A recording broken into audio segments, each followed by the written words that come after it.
Salam dear students, it's me Niaz, your physics teacher। आज हम first year का chapter number 3 उसका एक टॉपिक है वेटलेसनेस इन सैटेलाइट, यानी कि जो भी चीज़ें सैटेलाइट्स में गिरती हैं या सैटेलाइट खुद गिरती है उसका कोई भी अपेरेंट वेट नहीं होता। तो सबसे पहले बच्चों दो चीज़ें आपको समझना ज़रूरी है। आज का जो हमारा टॉपिक है वो है वेटलेसनेस इन सैटेलाइट। तो सबसे पहले बच्चों आपने ये समझना है कि वेटलेसनेस होता क्या है, वेट क्या होता है। तो फिर हम वेटलेसनेस मतलब वेट नहीं होना उसको हम गौर से समझेंगे। तो सबसे पहले तो हम वेट को समझेंगे। ये आपकी मैंने डिफ़ाइन लिखी है वेट की। वेट बच्चों हम कहते हैं ग्रेविटेशनल पुल को कहते हैं। जो ज़मीन जितनी शिद्दत से किसी चीज़ को अपनी तरफ खींचती है वो उसका वेट होता है।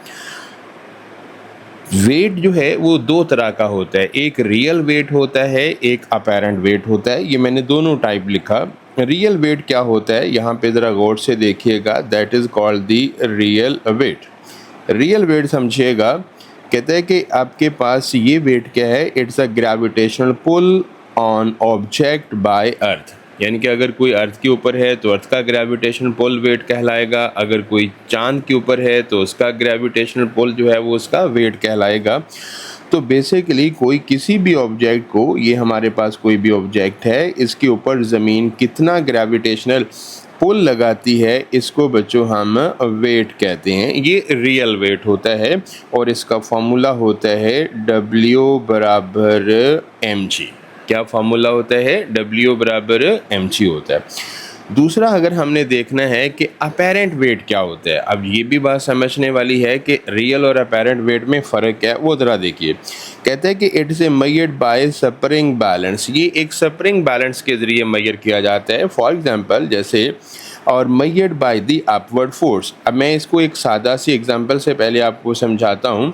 लेट्स सपोज हम कोई किसी भी बेटे हम ग्राउंड पे खड़े होते हैं इस तरह से, ये हमने इस तरह से ये ग्राउंड के ऊपर खड़े हुए, तो अब इसके ऊपर एक बेटे फोर्स ऑफ ग्रेविटी आपको डाउनवर्ड खींचेगा और जो इसका रिएक्शन फोर्स जो ज़मीन की तरफ लगेगा उसको नॉर्मल फोर्स कहते हैं। तो यही जो नॉर्मल फोर्स है जो ज़मीन आपको पुश करती है अपवर्ड, इसी नॉर्मल फोर्स को हम अपेरेंट वेट कहते हैं। यानी कि ज़मीन का जो रिएक्शन पुश है बाय द ग्रेविटी इसको हम अपेरेंट वेट का नाम देते हैं। ओके, अब इसे ज़रा डायग्राम में आपने गौर से देखना है। ज़रा इस डायग्राम को देखो कि यहाँ पे एक शख्स जो है ये स्प्रिंग बैलेंस के ऊपर खड़ा हुआ है, तो इसके ऊपर जो ये रेड कलर का है ये आपके पास फोर्स ऑफ ग्रेविटी है और ये जो ग्रीन कलर का है ये स्प्रिंग का रिएक्शन फोर्स है जिसे हम नॉर्मल फोर्स कहते हैं। तो ये देखिए उसका वेट लेट्स सपोज ये उसका नंबर 78.5 आ रहा है। तो ये जो रिएक्शन फोर्स है, तो अगर आपके पास कोई भी आपको रिएक्शन फोर्स दे रहा है तो ये जो आप फैन है वो आपके पास अपेरेंट वेट होता है। अब मैं इसकी एक और एग्जांपल आपको बताता हूँ कि लेट्स सपोज हमारे पास एक स्प्रिंग है और स्प्रिंग के साथ हमने कोई भी स्केल रखा हुआ है। अब अगर बच्चों मैं इसके साथ कोई एक चीज़ हैंग कर देता हूँ तो क्या होगा कि ये आपके पास इसका जो फोर्स ऑफ ग्रेविटी है वो डाउनवर्ड और ये जो स्प्रिंग है इसको इस ऑब्जेक्ट को क्या लगाएगा, अपवर्ड फोर्स लगाएगा। तो इसी फोर्स को हम क्या बोलते हैं, अपेरेंट फोर्स बोलते हैं और यही हमारी रिएक्शन फोर्स है। और अगर किसी ऑब्जेक्ट के ऊपर ये रिएक्शन फोर्स नहीं लग रही होती, यानी कि ये वाली रिएक्शन फोर्स अगर किसी ऑब्जेक्ट के ऊपर गैप है तो इसका मतलब उसका कोई अपेरेंट वेट नहीं आने वाला। तो इसको हम ज़रा गौर से देखते हैं। यहाँ पे देखिएगा कि ये शख्स जो है यहाँ पे देखिएगा कि यहाँ पे ये स्प्रिंग बैलेंस के ऊपर खड़ा हुआ है। तो जो स्प्रिंग बैलेंस रीडिंग शो कर रहा है वो इसका अपेरेंट वेट है और जो ग्रेविटेशनल पुल है जो हम W बराबर mg वाले फॉर्मूले से निकाल सकते हैं वो डाउनवर्ड है। यहाँ पे गौर से देखिए कि ये जो ग्रीन कलर का अपवर्ड जो ज़मीन का जो पुश है अपवर्ड उसको हम क्या बोलते हैं, अपेरेंट वेट। और अगर ये ऑब्जेक्ट रेस्ट पे है तो ऑब्वियसली जितना बचे, अगर कोई भी ऑब्जेक्ट रेस्ट पे है तो जितना आपका रियल वेट है उतना ही रिएक्शन फोर्स आने वाला है। तो यहाँ पे क्या लिखा हुआ है कि जो स्केल है मेजर द अपवर्ड पुश, जो स्केल अपवर्ड पुश करता है उसको हम क्या बोलते हैं, अपेरेंट फोर्स बोलते हैं। यानी कि ये आपके पास ग्रेविटी है और ये रिएक्शन फोर्स क्या है बच्चों, अपवर्ड फोर्स है। क्या है, अपवर्ड फोर्स है।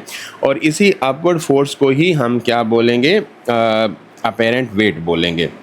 और अगर लेट्स सपोज मैं यहाँ से बच्चे एक स्प्रिंग है, स्प्रिंग हमारे पास कोई भी अपेरेंट वेट शो कर रहा है, अगर मैं इसको यहाँ से फ्री फॉल कर दूँ तो इसका मतलब है कि जो अपवर्ड फोर्स है वो ख़त्म हो जाएगी, तो इसका मतलब अपेरेंट फोर्स ख़त्म होगी तो अपेरेंट वेट भी नहीं आएगा।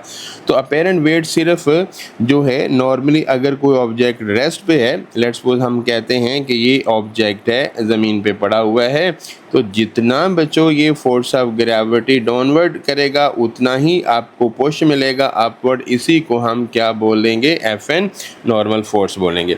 अब यहाँ पे देखिएगा कि ये शख्स जो है वो डाउनवर्ड दबा रहा है, तो ये स्प्रिंग इसको क्या कर रहा है, अपवर्ड फोर्स लगा रहा है। तो ये जो स्प्रिंग का अपवर्ड फोर्स है that is called the normal force, और इसी को बच्चे हम अपेरेंट फोर्स का नाम देते हैं। और अगर यहाँ से ये फ्री फॉल गिरे तो इसका मतलब है कि अब इसको ऊपर डायरेक्शन देने वाला कोई फोर्स नहीं है, यानी कि यहाँ पे ये इसके पांव तो ज़मीन पे लग ही नहीं रहे, तो इसका मतलब है कि अब इसके ऊपर कोई भी अपवर्ड फोर्स नहीं है, तो सिर्फ एक ही फोर्स लग रही है। वो कौन सी, फोर्स ऑफ ग्रेविटी से ये मूव कर रहा है, तो लिहाजा इसका जो नो FN मतलब अब इस डायग्राम में उसका जो नॉर्मल वेट है यानी कि जो अपेरेंट वेट है वो ज़ीरो आएगा। तो सिंपल सी बात है बच्चे, ज़मीन का अगर हम यहाँ पे यूँ समझ रहे हैं कि ये शख्स है बच्चे, इस तरह से ये खड़ा हुआ है, अगर ये ज़मीन है, अगर इसके पाँव ज़मीन में नहीं लग रहे तो इसका मतलब इसके ऊपर फोर्स ऑफ ग्रेविटी तो है, लेकिन जो अपवर्ड फोर्स है वो इसके ऊपर पुश नहीं लग रहा, तो इसका अपेरेंट वेट ज़ीरो है। तो हम कह सकते हैं कि ऑल फ्रीली फॉलिंग ऑब्जेक्ट जो होते हैं उनको अपवर्ड पुश नहीं मिलता, इसलिए उनका अपेरेंट वेट कितना होता है, ज़ीरो होता है। तो ये बात आपने अपेरेंट वेट को समझना है कि अपेरेंट वेट किस चीज़ का नहीं होगा, जिस भी शख्स को डाउनवर्ड से पुश नहीं मिलेगा उसका अपेरेंट वेट नहीं आएगा, क्योंकि अपेरेंट वेट सिर्फ ग्रेविटी से नहीं बनता, जो अपवर्ड ज़मीन रिएक्शन फोर्स लगाती है उससे बनते हैं, उसको हम क्या बोलते हैं, अपेरेंट वेट। और याद रखो कोई भी चीज़ अगर फ्री फॉल गिर रही है तो उसका अपेरेंट वेट, जिसे हम नॉर्मल रिएक्शन ज़मीन का पुश कहते हैं, वो नहीं आने वाला। अब देखो बच्चों, कहते हैं the phenomena of weightlessness is often miss understood किया जाता है कि ये मिथ है। मिथ का मतलब ये एक कॉन्सेप्ट है, ये समझा जाता है कि जैसे हम स्पेस में जाते हैं कि देयर इज़ नो ग्रेविटी, हालांकि ऐसा नहीं है, स्पेस में बड़ी ग्रेविटी होती है। और कितनी ग्रेविटी होती है, ये बच्चों आपका एक MCQ बन सकता है कि स्पेस के अंदर 90% ग्रेविटी होती है। कितने परसेंट होती है, ज़मीन के लिहाज से, यानी कि जितनी ज़मीन में है उतनी उसका 90% जो है वो स्पेस में ग्रेविटी होती है। ये एक MCQ भी बन सकता है। अब ज़रा गौर से देखो कि ये शख्स स्पेस के अंदर मौजूद है, ये डायग्राम मैंने आपकी टेक्स्ट बुक से ही उठाई है। अब देखो ज़रा कि इसके ऊपर यहाँ पे ग्रेविटी तो इसको डाउनवर्ड खींच ही रही है फोर्स, लेकिन जो ज़मीन के साथ इसके पाँव टच नहीं है, लिहाजा इसे जो अपवर्ड रिएक्शन फोर्स है वो नहीं मिल रहा। और अगर अपवर्ड रिएक्शन फोर्स नहीं मिल रहा तो इसका मतलब है कि इसका जो अपेरेंट वेट है, जो शो होना चाहिए, जो ज़मीन का पुश होता है वो नहीं से मिल रहा, तो लिहाजा इसका अपेरेंट वेट ज़ीरो आएगा। तो बच्चों, किसी भी फ्रीली फॉलिंग बॉडी का अपेरेंट वेट नहीं होता, क्योंकि उसका बेस है वो ज़मीन से टच नहीं हो रहा होता, और अगर वो ज़मीन से टच नहीं हो रहा तो उसका अपेरेंट वेट ज़ीरो होने वाला है। उसके बाद हम बात करते हैं, ये ऑब्जर्वेशन है, ये आप यहाँ से इसको डिफाइन भी लिख सकते हो। ये डिफाइन भी है कि when a satellite is launched in orbit everything inside experience. Obviously बच्चे, इसकी कहानी कुछ है कि ये एक सैटेलाइट है, ये आपके पास सैटेलाइट्स है, जब ये खुद गिर रही है तो इसका खुद का अपेरेंट वेट कितना है, ज़ीरो। तो ऑब्वियसली जो चीज़ इसके अंदर है, फॉर एग्जांपल एस्ट्रोनॉट इसके अंदर हैं, तो एस्ट्रोनॉट भी, उनका भी अपेरेंट वेट ज़ीरो आएगा, क्योंकि जिस स्पीड से सैटेलाइट चल रही है जाहिर बात है उसी स्पीड से इसके अंदर रखी हुई हर चीज़, इसके अंदर जो एस्ट्रोनॉट हैं वो भी इसी स्पीड से चल रहे हैं। तो यहाँ से बच्चों आप ये इसका जो है डिफ़ाइन कर सकते हो, ये इसका डिफ़ाइन कर सकते हो कौन सा, कि when a satellite is orbiting the earth, जब एक सैटेलाइट बच्चे ज़मीन के गिर्द आर्बिट कर रही है, यहाँ से आपने क्वेश्चन लिखना है। ये जो मैंने पहले आपको बताया, ये सारी अंडरस्टैंडिंग बताई कि इसमें रियल वेट क्या होता है, apparent real weight basically gravitation pull है, अपेरेंट वेट जो ज़मीन का रिएक्शन फोर्स होता है उसको अपेरेंट वेट कहते हैं। और अगर कोई चीज़ फ्री फॉल कर रही है तो उसका जो रिएक्शन फोर्स है वो चेंज हो जाता है, वो रिएक्शन फोर्स नहीं आता क्योंकि उसका एक्सेलेरेशन खुद ग्रेविटी के बराबर होता है। और अगर कोई चीज़ एलिवेटर के अंदर अपवर्ड या डाउनवर्ड मूव कर रही है, अगर अपवर्ड मूव कर रही है तो जो स्प्रिंग बैलेंस है उसके असल वेट से ज़्यादा वेट शो करेगा। अगर वो डाउनवर्ड मूव कर रही है ग्रेविटी की डायरेक्शन में तो स्प्रिंग बैलेंस जो है वो उसके असल वेट से जो W बराबर mg वाले फॉर्मूले से आता है उसे कम शो करेगा। तो ये सारी सिर्फ आपके पास अंडरस्टैंडिंग थी, यानी कि यूँ समझ लें कि ये MCQ के हवाले से ही सारी इन्फॉर्मेशन थी जो अभी हमने डिस्कस की। अब आपने पेपर में जो वेटलेसनेस का सवाल है वो यहाँ से स्टार्ट करना है। इस पॉइंट से आपने जो है वो क्वेश्चन स्टार्ट करना है जो पेपर में आपने लिखना है। अब देखो बच्चे यहाँ पे आपने क्या लिखना है, इस हवाले से यहाँ से आपने एक पेपर में क्वेश्चन जो है इस तरह से इस पॉइंट से स्टार्ट करेंगे। यहाँ से ये आप इसका डिफ़ाइन लिख सकते हो। डिफाइन में आप क्या कह सकते हो कि when a satellite is orbiting the earth everything inside it experiences a state of weightlessness. वही बात है बच्चे कि अगर सैटेलाइट आपका वेटलेस है, सैटेलाइट का कोई अपेरेंट वेट नहीं है, यानी कि उसका नॉर्मल पुश जो अपवर्ड होता है वो ज़ीरो, तो हर चीज़ उसके अंदर रखी हुई उसका वेट भी आपके पास ज़ीरो ही आएगा। तो उसका वेटलेस का मतलब उसका अपेरेंट वेट नहीं आएगा। रियल वेट ग्रेविटी उसके ऊपर एक्ट करेगी, ग्रेविटी नहीं पीछा छोड़ती, वो तो रहती ही रहती है। ये मत समझिएगा कि वेटलेस होने का मतलब है कि ग्रेविटी लगना बंद होगी, नहीं। रीज़न क्या है, यहाँ से आप उसकी रीज़न लिख सकते हो। अ satellite is essentially freely falling, और जब बच्चों कोई चीज़ इस तरह से फ्रीली फॉल कर रही है तो everything in this satellite is weightless, उसका अपेरेंट वेट नहीं आता। इट्स ए कॉन्स्टेंटली एक्सेलरेटिंग होती है toward the centre of earth due to gravity. मैंने आपको ये भी बताया था कि अगर कोई चीज़ बच्चों देखो, कोई चीज़ है यहाँ पे, अगर वो कोई सैटेलाइट ज़मीन के गिर्द फॉल कर रही है, फॉर एग्जांपल मैं यहाँ पे आपको बनाता हूँ कि लेट्स सपोज ये आपके पास एक सर्कल है, यहाँ पे एक सैटेलाइट मैं कहता हूँ ज़मीन के गिर्द फॉल कर रही है, अपेरेंट वेट ज़ीरो है, इसके अंदर रखे हुए तमाम चीज़ों का अपेरेंट वेट ज़ीरो है। तो यहाँ से आप डिफ़ाइन करेंगे कि हर चीज़ जो है वो everything inside following at exactly same rate, उसी रेट से चल रही है। अब आगे यहाँ पे डिफ़ाइन लेके और ये रीज़न लेके यहाँ से आप इसकी सब हेडिंग दे सकते हो एक्सप्लेनेशन।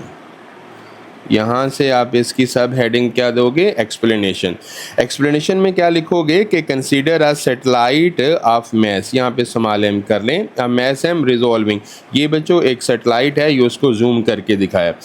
अब बच्चों देखो ये सैटेलाइट खुद जो है वो फ्री फॉल गिर रही है, तो इस सैटेलाइट का खुद का आपके पास जो नॉर्मल फोर्स है वो ज़ीरो है, तो लिहाजा इसके अंदर ये एक ब्लॉक जो रखा हुआ है उसका भी नॉर्मल फोर्स कितना आने वाला है, ज़ीरो ही आने वाला है। उसका भी हमने यही प्रूव करना है कि इस सैटेलाइट का, चूँकि सैटेलाइट फ्री फॉल है बच्चे, तो लिहाजा इस दोनों का जो रिजल्टेंट है वो कुछ नहीं आने वाला। ये जो सपोर्टिंग फोर्स है या अपेरेंट वेट इस ऑब्जेक्ट का वो भी नहीं आने। कहते हैं इट्स वेट mg डाउनवर्ड है और सपोर्टिंग नॉर्मल फोर्स क्या कर रही है, अपवर्ड मूव कर रही है। अब आप आगे क्या लिखेंगे, the resultant force acting on the object provide the necessary centripetal force to moving in a circle. अब इस बात को ज़रा समझिएगा। लेट्स सपोज बच्चों देखो मैं यहाँ पे एक सर्कल ड्रॉ करता हूँ और इस सर्कल में ये हमारा सैटेलाइट है, ये देखिएगा, और ये खुद फॉल कर रहा है, ठीक है। ये आपके पास सेंटर में आपके पास एक अर्थ है, इस तरह से बच्चे मैं इसको कह देता हूँ ये अर्थ है, और ये अर्थ की तरफ इस तरह से ये एक सेंट्रीपिटल फोर्स भी लग रही है, और ग्रेविटी का सारा ध्यान सेंट्रीपिटल फोर्स की तरफ ही होता है। अगर मैं कहता हूँ बच्चों इसके अंदर कोई भी ऑब्जेक्ट है, यहाँ पे ज़रा देखिएगा ये ऑब्जेक्ट है, एक इस ऑब्जेक्ट का जो नॉर्मल फोर्स है वो अपवर्ड है, वो आता नहीं आता वो भी हम निकालते हैं, और इसका जो वेट है वो बच्चों क्या है, Fg force of gravity downward है। अब यहाँ पे इस ऑब्जेक्ट के लिए 3 फोर्सेस हैं। अब हमने तीनों फोर्सेस, एक नॉर्मल फोर्स अपवर्ड है, ग्रेविटी इसकी डाउनवर्ड है और सेंट्रीपिटल फोर्स जो उसको इस तरफ खींच रही है। तो हमने क्या निकालना है बच्चे, द रिजल्टेंट फोर्स इनका सेंट्रीपिटल फोर्स के बराबर होगा। हम यहाँ पे लिखेंगे the net force, the net force acting on the object, इस ऑब्जेक्ट के ऊपर जो मैंने ग्रीन कलर से बनाया, on the object प्रोवाइड क्या करेगी, प्रोवाइड the necessary, जो ज़रूरी आपके पास है वो centripetal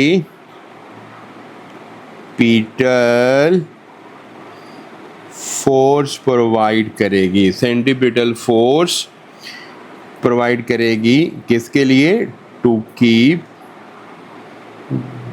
the body in a circular path. Obviously बच्चे everything that move in a circle required a centripetal force. तो इन तीनों फोर्सेस का जो रिजल्टेंट आएगा वो सेंट्रीपिटल फोर्स के बराबर। जैसे देखो हम फोर्सेस को ऐड करेंगे, ये अपवर्ड है ये डाउनवर्ड है, तो हम पहले फोर्स ऑफ ग्रेविटी क्योंकि डाउनवर्ड आ रही है प्लस इसके साथ हमने माइनस साइन लिख दिया नॉर्मल फोर्स के साथ। क्यों माइनस लिखा, क्योंकि इसका डायरेक्शन क्या है अपवर्ड और ग्रेविटी का डायरेक्शन डाउनवर्ड, और अगर फोर्सेस का डायरेक्शन डाउनवर्ड है तो ऑब्वियसली वो अपोजिट साइन कैरी करेंगी। तो यहाँ पे बच्चों देखो कि हमने यहाँ पे बेसिकली नॉर्मल फोर्स यानी कि इस वेट का जो रिएक्शन फोर्स है वो निकालना है। तो ये किसके बराबर बन जाएगा, Fc is equal to F force of gravity minus Fn। तो यहाँ से देखिएगा हमने Fn की बच्चों वैल्यू निकालनी है, तो Fn इधर आके पॉजिटिव, तो ये माइनस उधर जाके हो जाएगा सेंट्रीपिटल, तो Fg माइनस Fc।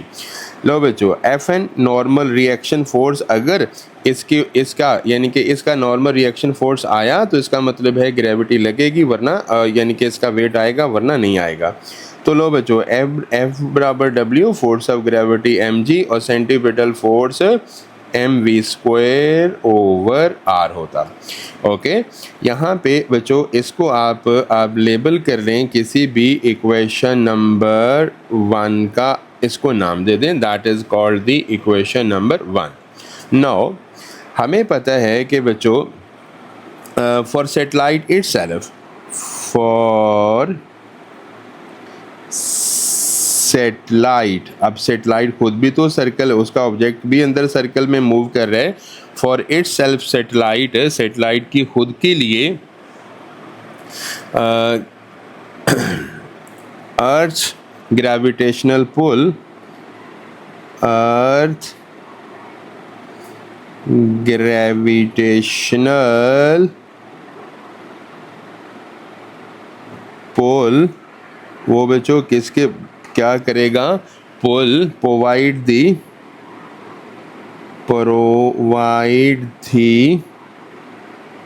नेसेसरी या रिक्वायर्ड हम कह सकते हैं नेसेसरी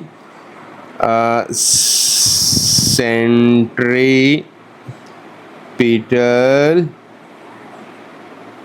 फोर्स। लो बच्चों कि बेसिकली जो फोर्स ऑफ ग्रेविटी है वही आपको सेंट्रीपिटल फोर्स, यानी कि ये आपके पास जो सैटेलाइट है, इधर देखिएगा यहाँ पे फिर से मैं बना देता हूँ कि ये जो बेसिकली बच्चों जो सैटेलाइट खुद से मूव कर रही है उसके ऊपर भी तो आपके पास सेंट्रीपिटल फोर्स लग रही है, और वही सेंट्रीपिटल फोर्स किसके बराबर होगी, फोर्स ऑफ ग्रेविटी के। तो अभी यहाँ पे हम पुट करते हैं, देखिएगा सेंट्रीपिटल फोर्स का फार्मूला आपको पता है mv स्क्वायर ओवर r, और ये फोर्स ऑफ ग्रेविटी और इसका फार्मूला mg के बराबर होता है। यहाँ से बच्चों m से हट जाएगा और इसका मतलब ये हुआ कि हमारे पास जो ग्रेविटेशनल एक्सेलरेशन है g की वैल्यू वो क्या बन जाएगी v²। ये कट गया तो यूँ समझ लें g की वैल्यू बचे आपके पास क्या बन गई, g की वैल्यू बन गई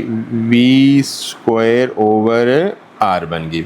अब ये हमारे पास इक्वेशन नंबर इसको 2 का नाम दे दें, इसको आप पुट कर दें g की value, put value of g in equation number 1। लो बच्चों ये आपके पास इक्वेशन 1 है, इसके अंदर आप नॉर्मल फोर्स निकालेंगे जो सैटेलाइट के अंदर ऑब्जेक्ट रखा हुआ है उसके लिए।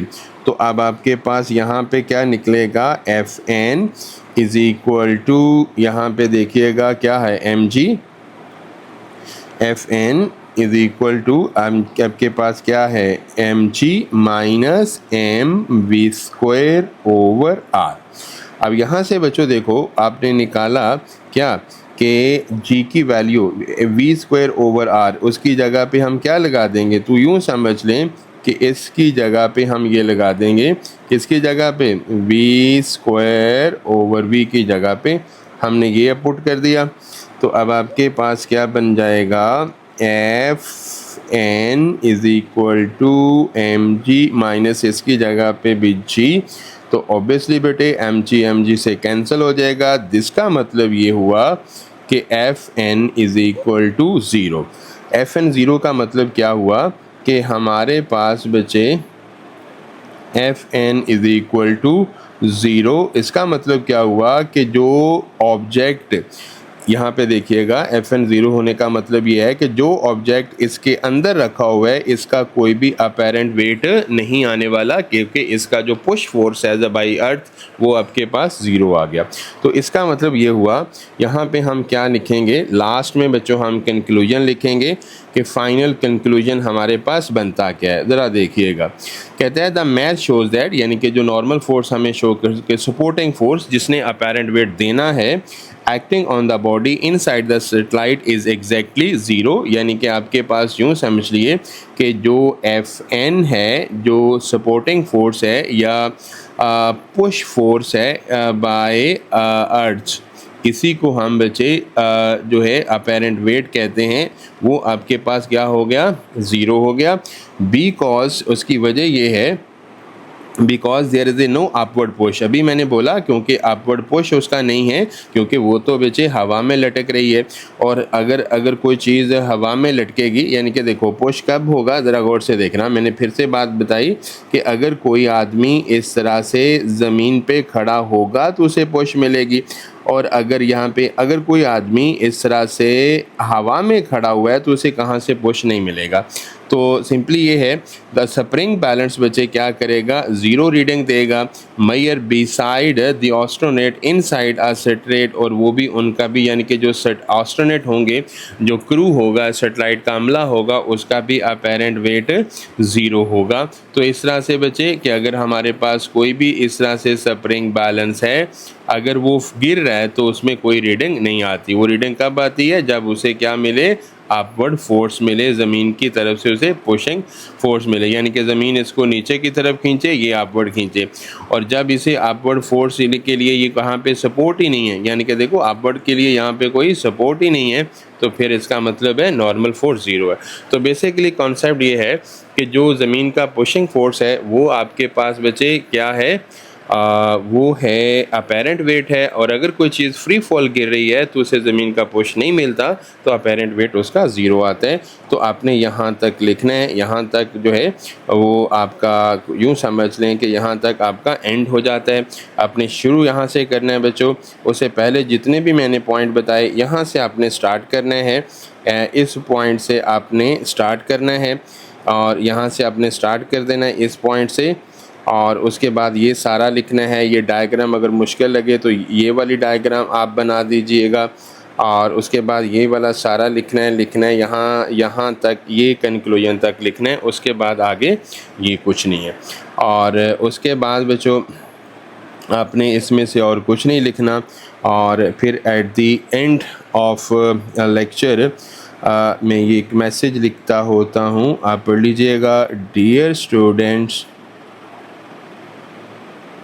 स्टूडेंट्स क्या करें, ऑब्वियसली आप सबको पता है, इससे हमें पता चलता है कि कितने बच्चे हमारे लेक्चर को इंटरेस्ट से देख रहे हैं। तो एट द एंड और thank you very much. Okay, अल्लाह हाफिज़, फ़ी अमानिल्लाह। हम मिलेंगे नेक्स्ट लेक्चर में। Good bye.